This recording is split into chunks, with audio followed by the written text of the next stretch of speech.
अगला जो क्वेश्चन है हमारा प्रीवियस ईयर का, उसमें कह रहा है कि ट्रायंगल ABC और ट्रायंगल PQR जो है वो सिमिलर है। तो जैसे ही बोला कि अगर आपका ट्रायंगल ABC है ना, और आपका ट्रायंगल PQR है, अगर वो दोनों सिमिलर है तो सिंपल सी बात है कि सारी कहानी आपको नज़र आनी चाहिए। और इन्होंने बोल रखा है कि AB अपॉन अगर PQ लिया जाए तो वो 1/3 है, यानी AB का रेशियो आपका PQ के साथ लिया गया है। तो इन्होंने पूछ क्या रखा है कि area of triangle ABC upon area of triangle PQR। तो सिंपल सी बात है कि दो ट्रायंगल का जो रेशियो का मतलब एरियाज का रेशियो होता है, अगर दोनों ट्रायंगल सिमिलर हो तब उनके एरियाज के जो रेशियोज होते हैं उनके कॉरस्पॉन्डिंग साइड्स के रेशियो के स्क्वायर के बराबर होते हैं। यही पढ़े हम लोग, ठीक है। तो यानी कि ये 1/3 है ना, उस पर लगा देना स्क्वायर। और एक और बात का ध्यान देना कि ये AB अपॉन PQ है, तो ऊपर वाला अगर ट्रायंगल लिखे हो तो ऊपर का साइड पहले होना चाहिए, और PQ नीचे है तो नीचे वाला पहले होना चाहिए, बाद में होना चाहिए, है ना। तो ये सही है। तो ये 1/9 हो गया आंसर, यानी कि 1:9 या 1/9, जो भी ऑप्शन आपका रहेगा वो आप टिक करके आगे बढ़ जाएंगे। अब आगे क्या कह रहा है कि ये जो बगल में आप फिगर देख रहे हैं अगले क्वेश्चन का, उसमें कह रहा है कि इस फिगर में आपको क्या करना है। एक काम करते हैं, हमने फिगर बना लेते हैं। इस ट्रायंगल में ये दिया हुआ है 30 सेंटीमीटर, ये दिया हुआ है x + y, ये दिया हुआ है x - y, और इन्होंने ये देखा है 14। कह रहा है कि find the value of x and y। कोई दिक्कत नहीं है जी, ये इन्होंने रेक्टेंगल वर्ड यूज करके हमारी कहानी को आसान कर दिया। अगर रेक्टेंगल है तो लेंथ के इक्वल और ब्रेड्थ के इक्वल। तो हम ये कह सकते हैं कि हमारा x + y जो होगा वो हो जाएगा 30 सेंटीमीटर, और x - y जो होगा वो 14 सेंटीमीटर। तो सबसे पहली बात तो इन दोनों इक्वेशन को आप ऐड कर लो और सबट्रैक्ट कर लो। इसको इक्वेशन 1 मान लो, इसको इक्वेशन 2 मान लो। तो यदि हम इसको ऐड करते हैं, यानी कि इक्वेशन 1 प्लस इक्वेशन 2 करते हैं, तो क्या आता है। तो x + y = 30 है, और x - y = 14 है। अगर जोड़ेंगे तो y कट के ख़त्म, और x मिलके 2x, और 30 और 14 मिलके 44, यानी कि यहाँ से x का वैल्यू हो गया आपका 2 दूना 4 22 सेंटीमीटर। ये x का वैल्यू हुआ। अब y का वैल्यू कैसे निकालें। तो इस x का वैल्यू आप डाल दो, y का वैल्यू अपने आप आ जाएगा। तो y का वैल्यू 8 सेंटीमीटर हो जाएगा, बिकॉज ऑफ कि x और y जोड़ने पे आपका 30 सेंटीमीटर आना चाहिए। तो 22 और 8 जोड़ेंगे तभी ना 30 आएगा। तो इस तरह से x का वैल्यू 22 हो गया और y का वैल्यू 8 सेंटीमीटर हो गया, ठीक है ना। अब अगला क्वेश्चन कह रहा है कि find the ratio in which P 4, divide the line segment joining the point A 2, 3 and B 6, -3, hence find M। बहुत आसान क्वेश्चन है, बस देखने की जरूरत है। इन्होंने कहा बोला कि find the ratio in which the point P। तो P आपका पॉइंट जो है उसका कोऑर्डिनेट आपको दे दिया है, कितना 4, m, ठीक है। और किसको ये डिवाइड कर रहा है, तो एक पॉइंट 2, 3 है जो कि A कहा जा रहा है, और एक पॉइंट B है जो कि 6, -2 कहा जा रहा है, 6, -3 कहा जा रहा है, ठीक है ना। हैंस फाइंड M, रेशियो भी आपको दिया हुआ है ना, नहीं, find the ratio in which the इतना डिवाइड द सेगमेंट इतना, हैंस फाइंड M। और M को भी निकालना है, रेशियो भी निकालना है और M भी निकालना है, तो निकल जाएगा। बहुत आसान क्वेश्चन है। कैसे, सबसे पहले तो रेशियो को मान लो K/1, और इसमें अगर पहला एंट्री हमें गिवन है 4 दिया है, M नहीं दिया है, तो हम पहला एंट्री का यूज करके सबसे पहले K का वैल्यू निकाल लेंगे। तो K का गुना इधर करेंगे और 1 का गुना इधर करेंगे, है ना, फर्स्ट एंट्री को लेके। तो यहाँ से हम 4 बराबर क्या लिख देंगे, K × 6, तो 6K हो गया।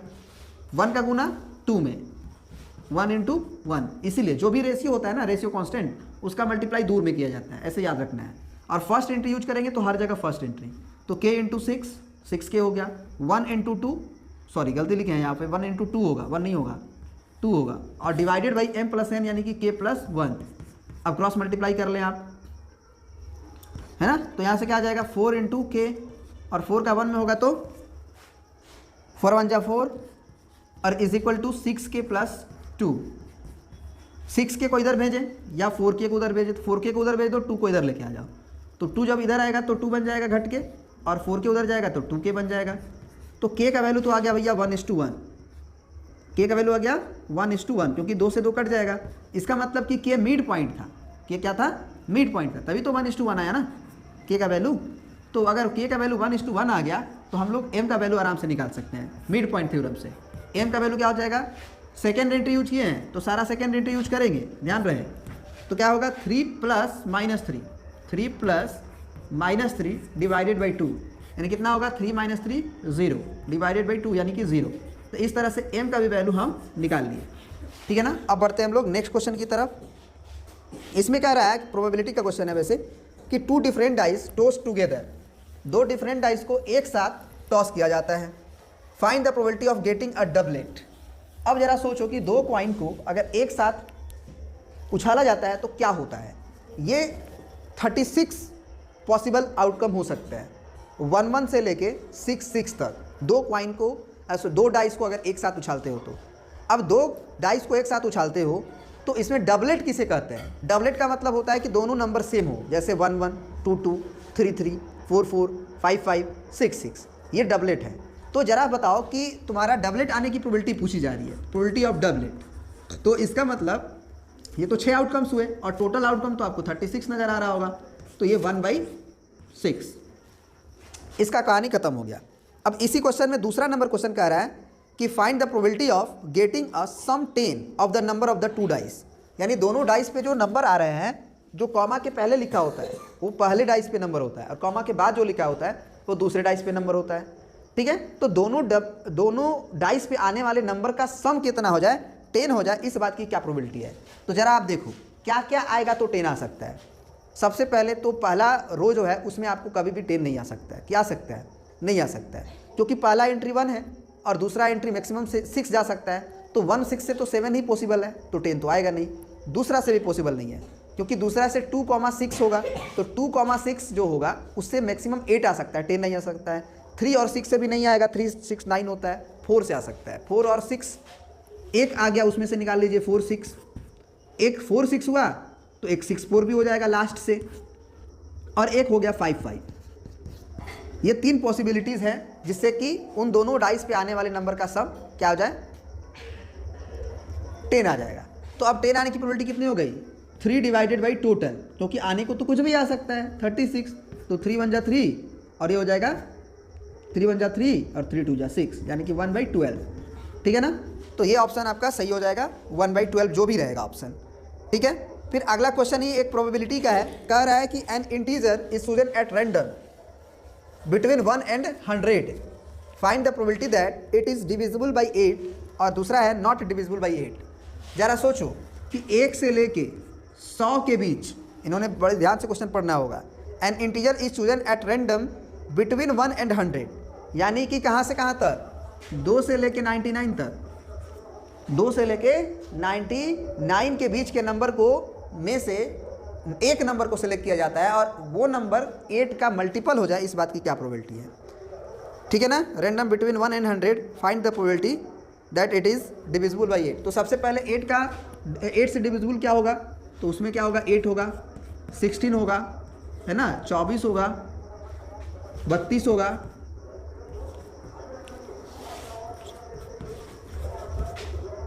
यानी कि जितने भी हम मल्टीपल यहाँ पे लिख रहे हैं वो सारे इसके मल्टीपल होंगे। 64 होगा, ठीक है, और फिर 72 होगा, फिर 80 होगा, फिर 88 होगा, ठीक है, फिर आपका 96 होगा, ठीक है ना।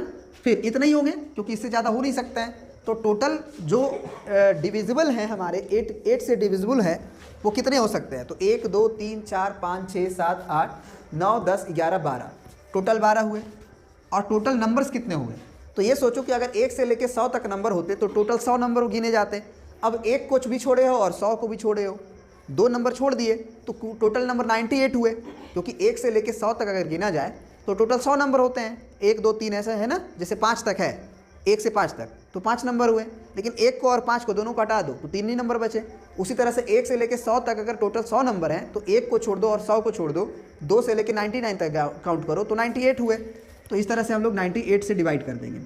अब यहाँ से हम कह सकते हैं कि 2 से कटेगा, 2 छके 12, 2 चौके 8 और 2 9 18, अब नहीं कटेगा, तो यानी कि इसकी प्रोबेबिलिटी होगी 6/49, ठीक है ना। अब बढ़ते हैं हम लोग नेक्स्ट क्वेश्चन की तरफ। नेक्स्ट क्वेश्चन क्या कह रहा है इसी क्वेश्चन में बोला था कि नॉट डिविजिबल बाई 8, तो नॉट डिविजिबल बाई 8 के लिए क्या करना है कि 1 माइनस 6/49 कर देना है। तो ये क्या हो जाएगा 49 एलसीएम, और 49 में से 6 को घटा देंगे तो 49 माइनस 6 कितना हो जाएगा आपका 43 और डिवाइडेड बाई 49, यही आंसर हो जाएगा। जो 8 से डिविजिबल नहीं है नंबर, उनकी प्रोबेबिलिटी हो जाएगी, उनकी संभावना हो जाएगी आने की 43/49, ठीक है ना। अब नेक्स्ट क्वेश्चन कह रहा है कि the probability of selecting a rotten Apple randomly from a heap of 900 apples is 0.18। सबसे पहले तो रोटेन का मतलब समझ लो कि वो सड़ा हुआ है। रोटेन का मतलब क्या होता है, सड़ा हुआ है, और टोटल एप्पल है तुम्हारा 900। तो कह रहा है कि the probability of selecting a rotten Apple, यानी कि सड़ा हुआ एप्पल को सेलेक्ट करने की प्रोबेबिलिटी इन्होंने दे रखा है 0.18, यानी कि आप कह सकते हो 18/100, ठीक है ना। आप 2 से काट सकते हो, वैसे काटना चाहो तो 2 9 जा 18 और 2 50 जा 100। तो ये रोटेन एप्पल की प्रोबेबिलिटी है। कह रहा है कि from a heap of 900 Apple, total Apple आपका 900 है, तो what is the number of rotten Apple. तो सबसे पहले बताओ कि अगर ये प्रोबेबिलिटी हमको दिया हुआ है और हमको बोल रहा है कि रोटेन एप्पल की संख्या कितनी है, तो एक हीप में क्या होगा, नंबर ऑफ रोटेन एप्पल होंगे, तो उसकी संख्या को हम मान लिए n। अब जो बच गए, अगर टोटल 900 एप्पल है तो बचे कितने, 900 माइनस n, ये आपके फ्रेश एप्पल हुए, क्योंकि टोटल आपका 900 एप्पल हुआ। तो अब जरा बताओ कि इसकी प्रोबेबिलिटी क्या होगी। तो रोटेन एप्पल की संख्या, number of rotten Apple divided by total Apple, तो टोटल एप्पल तो हमें 900 दिया ही है, टोटल एप्पल तो हमें 900 दिया ही है, और रोटेन एप्पल n है। अब यही कहानी इसके इक्वल हो जाएगी। अब इसको काटिए, 0 से 0 कटा, ठीक है, और 5 से भी कट जाएगा ये, तो 5 एकम 5, 4 और 0 5 8 40, तो n का वैल्यू हो जाएगा आपका 18 × 9, तो 18 नमा हो जाएगा 162, ठीक है। तो ये रोटेन एप्पल की संख्या हो गया 162। अब बढ़ते हैं हम लोग नेक्स्ट क्वेश्चन की तरफ। चलिए अब हम लोग अगला क्वेश्चन शुरू करते हैं। वो है कि a line intersect y axis and x axis at the point p and q respectively. If 2, -5 is the mid point of PQ, then find the coordinate of P and Q। सबसे पहले देखिए, कह रहा कि a line intersect y axis and x axis. तो सबसे पहले आप x एक्सिस और y एक्सिस दोनों बना लें। तो ये एक लाइन है जो y एक्सिस और x एक्सिस को दोनों को इंटरसेक्ट कर रहा है। अ line intersect y axis and x axis at a point P, यहाँ पे P है और यहाँ पे आपका Q है। फिर कह रहा है कि if 2, -5 is the mid point of PQ, तो यहाँ का जो P पॉइंट होता है उसका कोऑर्डिनेट क्या होगा, खुद सोच के देखो। x कोऑर्डिनेट तो पक्का 0 होगा और y कोऑर्डिनेट को y1 मान लो। यहाँ का Q का x कोऑर्डिनेट कुछ ना कुछ तो होगा, लेकिन y कोऑर्डिनेट तो पक्का 0 होगा। क्यों? क्योंकि x एक्सिस पे y कोऑर्डिनेट नहीं होता है। तो x एक्सिस पे पॉइंट जब मानना होगा तो x में कुछ मानेंगे लेकिन y 0 मानेंगे। उसी तरह y एक्सिस पे पॉइंट मानना होगा तो y कोऑर्डिनेट तो कुछ ना कुछ होगा, हाइट तो कुछ ना होगी, लेकिन लेफ्ट राइट की डिस्टेंस 0 होगी। तो इनका मिड पॉइंट इन्होंने दे रखा है क्या, तो वो दे रखा है आपका 2, -5। एक्चुअली ये फिगर सही नहीं है, क्योंकि ये फिगर जाएगा किस क्वाड्रेंट में, x कोऑर्डिनेट प्लस है, y कोऑर्डिनेट माइनस है, नीचे जाएगा, लेकिन कोई दिक्कत नहीं है, आपका आंसर आएगा बिकॉज ऑफ कि हम लोग ज्योमेट्रिकली चीज़ों को समझ रहे हैं, ठीक है। तो अब जरा सोचो कि अगर हमको ये p और q का कोऑर्डिनेट पूछा है इन्होंने, तो बिल्कुल कोई बात नहीं है, हम लोग फर्स्ट एंट्री में मिड पॉइंट थ्योरम लगा देंगे, x1 + x2/2 बराबर है ना x, तो ये 0 + x1/2 इज़ नथिंग बट 2, और y कोऑर्डिनेट में अगर मिड पॉइंट लगाएं तो ये y वाला है, तो y1 + 0 / 2 इज इक्वल टू -5।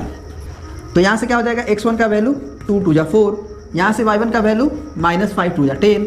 तो इस तरह से अगर ये x1 का वैल्यू आ गया तो q का कोऑर्डिनेट आ गया, और p का कोऑर्डिनेट क्या हो जाएगा आपका, x कोऑर्डिनेट तो पक्का 0 है और y कोऑर्डिनेट यहाँ से -10, और q का कोऑर्डिनेट क्या आ जाएगा, तो q का x कोऑर्डिनेट आपका 4 है और y कोऑर्डिनेट 0। तो इस तरह से p और q का कोऑर्डिनेट भी आ गया। अब बढ़ते हैं नेक्स्ट क्वेश्चन में। इसमें कह रहा है कि if the distance of the p x, y from a 5, 1 and -1, 5 are equal, then क्या सही होगा, रिलेशन पूछ रहा है आपका, ठीक है। तो जरा सोचो कि अगर ये p हमारा x, y है, ठीक है, if the distance of the point इतना फ्रॉम इतना एंड इतना आर इक्वल, यानी कि दो जगह से इनका डिस्टेंस इक्वल है। एक पॉइंट है आपका 5, 1 और एक पॉइंट है आपका -1, 5, दोनों जगह से ये डिस्टेंस आपस में इक्वल है।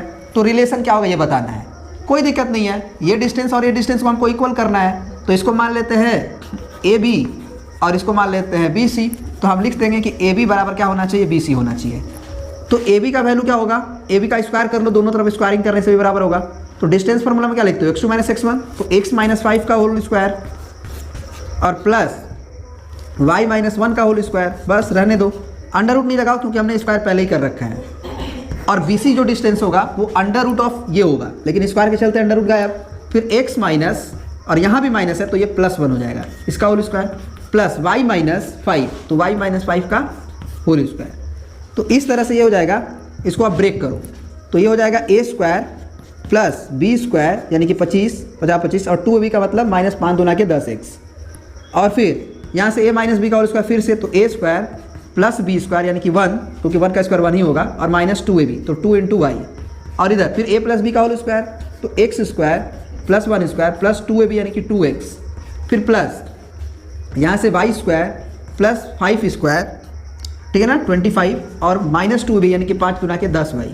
अब देखो ये +25 और इधर से +25 कैंसिल आउट होगा, ये y स्क्वायर x स्क्वायर इधर का और ये x स्क्वायर y स्क्वायर इधर का कैंसिल आउट होगा। और कैंसिल आउट नहीं होगा तो और देखा जाए क्या होगा, 10x को क्या करते हैं हम बराबर के उधर भेज देते हैं, तो बराबर के उधर 10x जाएगा तो उधर भी 2x पहले से है तो 12x हो जाएगा, क्योंकि उधर प्लस में है और इधर से उधर जाएगा तो वो भी प्लस में ही होगा। और 10y को इधर लेके आते हैं तो माइनस का 2y है तो 10y का प्लस आएगा, तो प्लस 10y में से 2y घटेगा तो 8y होगा। ये कहानी हो गई। अब बचा 1 का कहानी, तो ये +1 और ये +1 कैंसिल आउट हो जाएगा बस। यानी कि आप कह सकते हो कि ये 2 से कट जाएगा, 2 × 6 = 12 और 2 × 4 = 8, या 4 से काटो ना, 4 × 3 = 12 और 4 दूना के 8, यानी कि हम कह सकते हैं कि 3x = 2y। तो जो भी ये रिलेशन होगा वो सही होगा, बाद बाकी गलत होगा। अब एक प्रोबेबिलिटी का क्वेश्चन फिर से है, कह रहा है कि अ card is drawn at random from a well shuffled pack of 52 playing cards, ठीक है। Find the probability of getting neither a red card nor a queen. तो सबसे पहले ये सोचो कि 52 कार्ड का जो ताश है उसमें रेड कार्ड कितने होते हैं। क्वेश्चन आप स्क्रीन पे देख रहे होगे, उसको ज़रा समझो। कहा गया एक वेल सफल्ड ऑफ 52 कार्ड में से एक कार्ड को ड्रॉ किया गया और बताना है कि find the probability of getting neither a red card nor a queen. तो रेड कार्ड टोटल 26 होते हैं, है ना, रेड कार्ड, और 26 ही हमारा ब्लैक कार्ड होते हैं। तो सबसे पहली बात कि रेड कार्ड ना हो तो ये 26 कार्ड बिल्कुल नहीं होने चाहिए।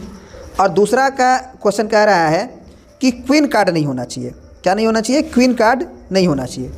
तो क्वीन कितने होते हैं टोटल, 4 क्वीन होते हैं, और जो 4 क्वीन होते हैं उस 4 क्वीन में से 2 क्वीन तो इसमें क्या होते हैं और 2 क्वीन इसमें क्या होते हैं, यानी कि ये 2 क्वीन तो पहले ही छट चुके हैं, बस ब्लैक वाले 2 क्वीन और नहीं आने चाहिए, है ना, क्योंकि हमारे पास रेड कार्ड भी नहीं आना चाहिए और क्वीन कार्ड भी नहीं आना चाहिए। तो इसका मतलब हमारे पास कितना ताश आएगा, तो हम कह देंगे कि हमारे पास ना रेड कार्ड आएगा ना क्वीन कार्ड आएगा। तो हम कह सकते हैं कि 26 इधर हटा लो और 26 में से और 2 हटा लो, यानी कि अब हमारे पास टोटल 24 कार्ड बचे। अगर ये 24 कार्ड हम सेलेक्ट करते हैं, कोई भी लेते हैं, तो ना तो रेड कार्ड आएगा ना क्वीन आएगा। तो इस बात का ही प्रोबेबिलिटी बताना है कि find the probability of getting neither a red nor a queen. तो 20 से 4 डिवाइडेड बाई 52, बिकॉज ऑफ कि कार्ड तो कुछ भी आ सकते हैं। तो फेवरेबल आउटकम ऊपर हुए 24 और टोटल आउटकम हुए 52। तो 4 से काटो, तो 4 से काटोगे तो 4 × 6 = 24 और 4 से काटोगे तो 4 × 4 और 4 × 3 = 12, यानी कि 6/13। This is your correct answer. अब आगे बढ़ते हैं।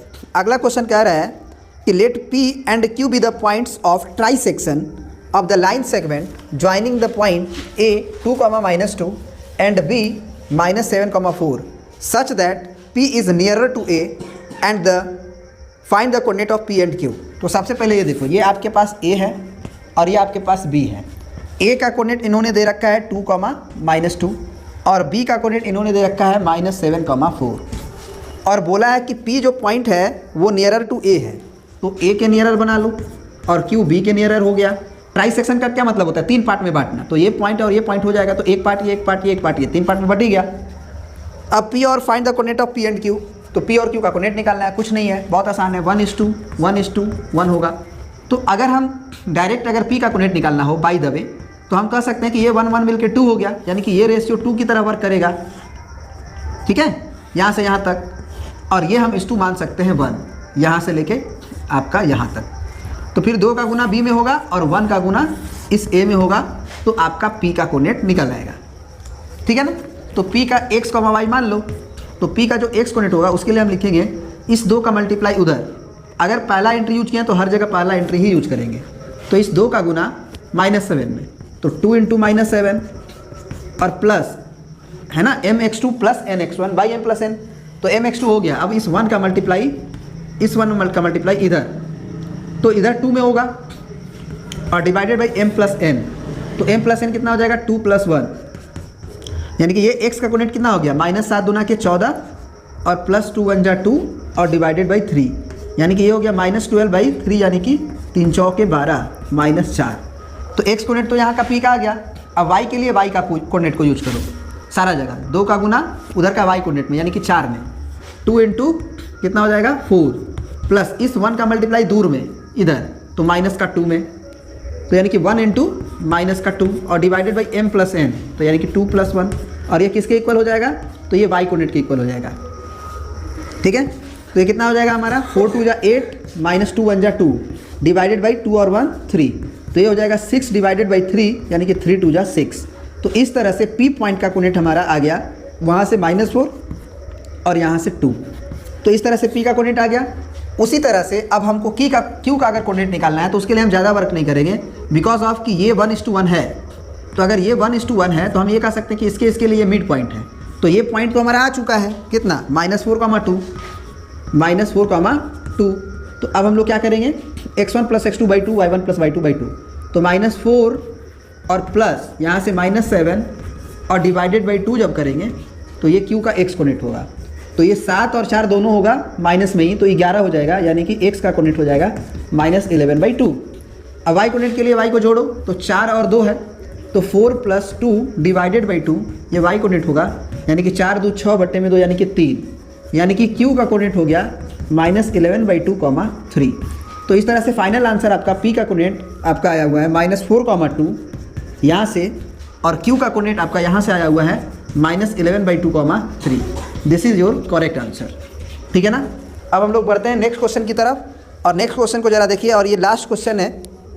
कह रहा है कि type of triangle with the vertices, यानी कि अगर ट्रायंगल का 3 वर्टिसेस दिया हुआ है तो वो ट्रायंगल का टाइप क्या है, आइसोसेलेस राइट एंगल ट्रायंगल है, या आइसोसेलेस है, या इक्विलेटरल है, या स्केलेन ट्रायंगल है, कैसा ट्रायंगल है। तो सबसे पहले हम लोग रैंडमली एक फिगर को जनरेट करते हैं, एक ट्रायंगल को। हमको नहीं मालूम है कि ट्रायंगल कैसा है। ये एक पॉइंट हो गया 3,0, एक पॉइंट हो गया आपका 6,4 एंड एक कोऑर्डिनेट हो गया आपका -1,3। ठीक है। अब अगर टाइप्स ऑफ ट्रायंगल निकालना है हमें, तो हम क्या करेंगे, हम निकालेंगे डिस्टेंस फार्मूला से तीनों वर्टिसेस को ज्वाइन करने वाले लाइन का डिस्टेंस। सबसे पहले हम ए बी निकालते हैं, क्योंकि लेंथ से ही तो पता चलेगा। तो ए बी के लिए क्या करेंगे हम, x2 - x1 का whole square plus y2 - y1 का होल स्क्वायर। तो इसको मान लो x2 y2 और इसको मान लो x1 y1। तो क्या हो जाएगा, √x2 - x, यानी कि 3 - 1, तो 3 और -1 लिखेंगे तो 3 + 1 हो जाएगा, और whole square plus y2 - y1 का होल स्क्वायर, तो 0 - 3 का होल स्क्वायर। तो 0 - 3 का होल स्क्वायर मतलब केवल 3 का स्क्वायर। तो यहाँ से क्या आएगा, 3 और 1 4, यानी कि 16, और प्लस 3 3 जा 9, यानी कि 16 और 9 25, और इसका जब अंडर होगा तो ये 5 हो जाएगा। तो इस तरह से ए बी का लेंथ हो गया 5, है ना, क्योंकि 25 के बाहर 5 आता है। अब हम लोग निकालते हैं बी सी का लेंथ। तो बी कहाँ है आपका, ये है, और सी यहाँ है। अब x2 y2 मान चुके हैं, तो इसे x1 y1 मान लो। ठीक है। तो अब क्या हो जाएगा, बी सी का वैल्यू √3 - 6 का होल स्क्वायर, क्योंकि x2 - x1 का whole square, plus y2 - y1, तो 0 - 4 का होल स्क्वायर, तो 0 - 4 का होल स्क्वायर। ठीक है। तो यहाँ से हो जाएगा 3 में से 6 गया 3, तो 3 का स्क्वायर 9, और फिर यहाँ से 4 का स्क्वायर 16, तो ये 16 ना 25, यानी कि फिर से बाहर 5। तो ये तो सबसे पहले 2 साइड्स बराबर आ गए, तो आइसोसेलेस तो होंगे ही, लेकिन हो सकता है कि तीसरा भी बराबर हो जाए, तो इक्विलेटरल भी हो सकता है। तो ज़रा उसको भी निकाल के देखा जाए। तो उसके लिए हमको ए सी का लेंथ निकालना होगा, और ए और सी के लिए हम कह सकते हैं कि x2 - x1 किसी को मान लो, तो 6 - -1 का होल स्क्वायर, तो 6 और -1 करोगे तो +1 हो जाएगा, और प्लस y2 - y1, यानी कि 4 में से 3 घटाओ, तो 4 - 3 का होल स्क्वायर। तो इस तरह से ये हो जाएगा 6 और 1 7 यानी कि 7 49 और ये 4 में से 3 गया 3 तो 3 3 9। ठीक है, तो ये हो जाएगा आपका, सॉरी 4 में से 3 गया तो 1 होगा ना, तो 4 में से 3 गया तो 1 का स्क्वायर 1 होगा, तो ये 50 हो गया ना। तो 50 का जो अंडर रूट है उसके लिए हम कह सकते हैं कि 50 25 दूना 50 यानी कि 5√2।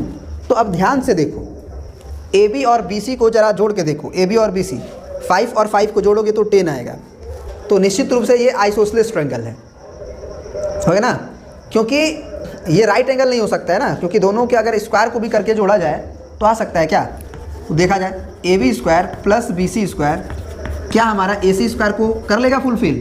तो ये 5 का स्क्वायर 25 हुआ, फिर ये भी 5 का स्क्वायर 25 हुआ, और ये 5√5 का स्क्वायर यानी कि 25 दूना के 50 तो हो तो जा रहा है, यानी कि 50 बराबर 50 आ रहा है। तो ये आइसोसेलेस भी है और राइट एंगल भी है ना, क्योंकि A B square plus B C square पर ए सी स्क्वायर आने का मतलब है आइसोसेलेस के साथ साथ राइट एंगल का भी होना। तो इस तरह से हम लोग क्वेश्चंस को कंप्लीट कर लिए टोटल। ये आपके प्रीवियस के क्वेश्चंस थे, और इस तरह के क्वेश्चंस और इसी क्वेश्चंस को देने का भी चांस ज़्यादा है। तो बी केयरफुल होकर के ये सारे क्वेश्चंस को आप ज़रूर एक बार 2 बार देख के ही जाइएगा एग्जाम में। ठीक है, चलिए अब मिलते हैं नेक्स्ट क्वेश्चन नेक्स्ट वीडियो में। आज इतना ही, थैंक यू। लाइक शेयर और सब्सक्राइब करना ना भूलें, और अपने दोस्तों के पास ज़रूर शेयर करें ताकि सबका भला हो जाए। Thank you.